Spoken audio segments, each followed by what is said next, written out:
waxaan rabaa inaan u mahad celiyo martida noo timid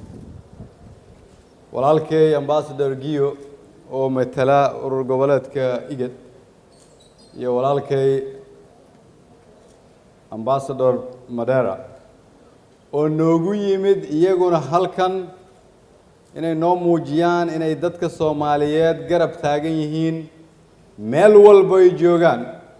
gobol walba ay joogaan waad ku mahadsantihiin garab istaaga waa ku mahadsantihiin inaad magaalada Dhuusamareeb noogu timaadeen si aad noo garab taagnaataan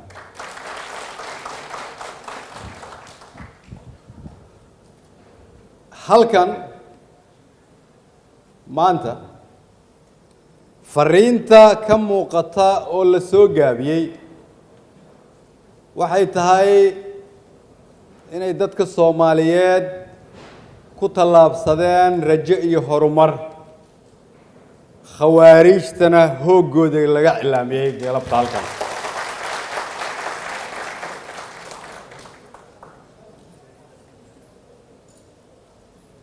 halkan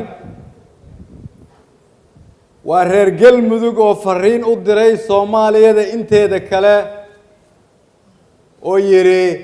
nagu dayda walaalayaal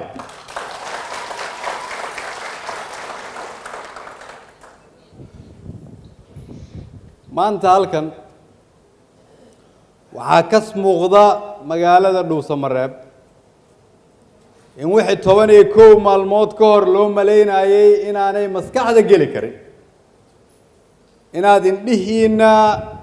kuwa halkan jooga iyo kuwa dunida naga fiirsanayaba aad ku daawanaysaan in askartii magaaladan iyo gobolkan soo difaacday oo Ahlus Sunna wal Jamaaca xabad loo diiwaan gelinayo loo qarameynayo si ay u noqdaan xubno ka tirsan ciidanka xoogga dalka Soomaaliyeed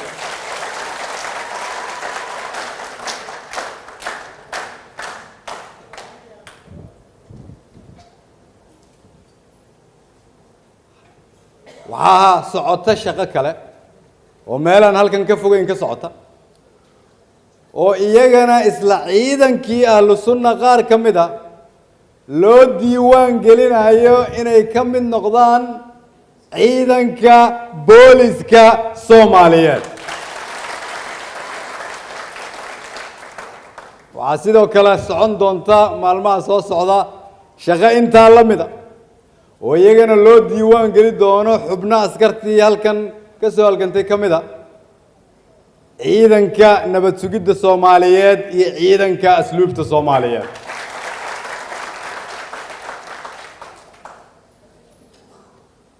ciidamadaas iyo hubkooda laga bilaabo maalinta la diiwaan geliyo waxay qayb ka noqon doonaan ciidanka xoogga dalka Soomaaliyeed oo lagu difaaci doono qarannimada iyo dawladnimada Soomaaliyeed sidoo kale waxay noqon doonaan ciidan ka amar qaata taliska ciidanka xoogga dalka ama booliska ama nabad sugidda ama asluubta mid walba la diiwaan geliyo meel walba oo waajibaad looga dirana ay u tagi doonaan Soomaaliya oo dhan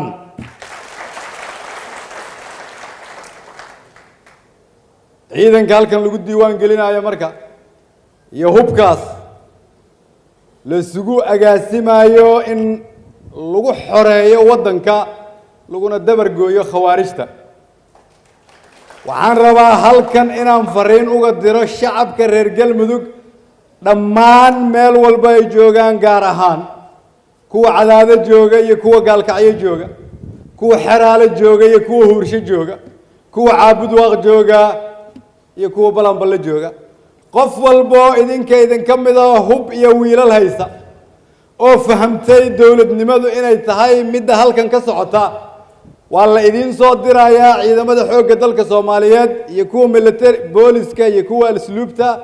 iyo kuwa nabad sugidda soo diyaari hubka iyo wiilasha waa lagu diiwaan gelinayaa waa lagu qarameynayaa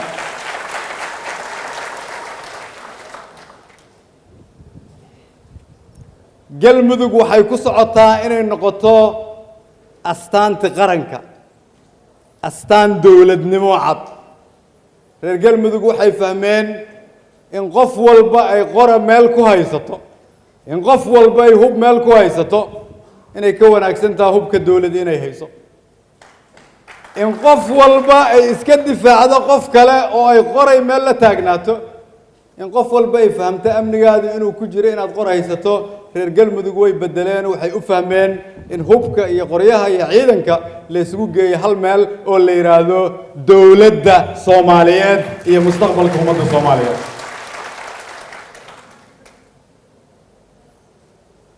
askari walba oo halkan lagu diiwaan galiyay maanta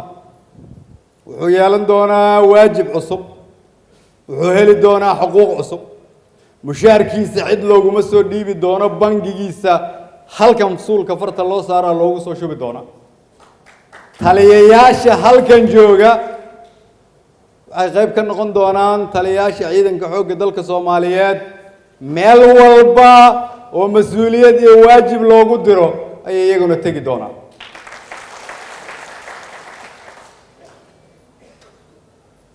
waxaan rabaa shacabka siyaasiyiinta mas'uuliyiinta ganacsatada reer galmudug inaan maanta ugu yeero fikirkan haddii 11 maalmood aan ku gaarnay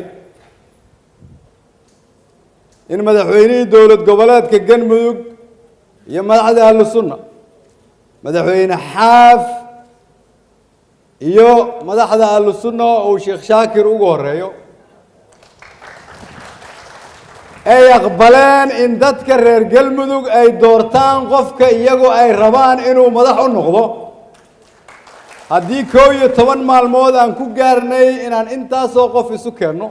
haddii 11 maalmood aan isu keennay ciidan iyo shacab haddii 11 maalmood aan ku gaarnay in halkan lagu diiwaan gelinayo ciidanka ahlu sunna oo qaramaysan tayaysan oo toosan qof walba oo reer galmuduga waxaan rabaa inaad isweydiiso haddii 11 maalmood aan intaas ku soo gaarnay sanad iyo 2 iyo 3 xagee baan ku gaari karnaa haddii aad siyaasi tahay u danay dadka Soomaaliyeed oo walaalaha oo galmudug jooga haddii aad ganacsato tahay u danay danta guud waa inaad ka hormarisaa danta gaar waxaan u mahad celinayaa wiilasha iyo gabdhaha aan ku arkay Dhuusamareeb ama Guriceel ama Huurshe ama Xaraale ama Caabudwa ama kuwa noo soo qoray Facebook-yada oo reer galmudug oo meel walba jooga oo maanta rajo arka waxaan idin leeyahay dawladdiinu way idin garab taagan tahay ma daalayno ma niyad jabayno gadaal aadi mayno ma cabsanayno inta aan guusha idin kula hubsanayno goolka